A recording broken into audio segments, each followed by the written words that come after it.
Loan ba kayo, calamity sa pag-ibig? Ang problema, nakalimutan nyo yung PIN code ng AUB ATM card. So, do not worry. Napakadaling ng solusyon.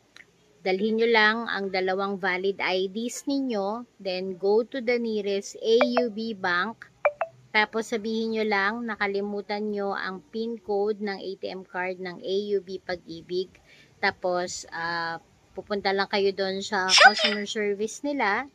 And then, hingin yung dalawang valid IDs ninyo. Tapos, titignan nila sa record. Then, siguro mga 2 minutes lang, may pipirmahan na kayo doon. Then, magpipin kayo ng bago nyong PIN number doon sa maliit nila na na parang machine changer, PIN number changer. Then, pag pumasok yun, okay na. Then, go to the ATM machine na sa labas. And, pwede mo nang gamitin yung bago mong PIN number. Pwede mo nang ma-withdraw ang iyong niloan. Okay, hope nakatulong.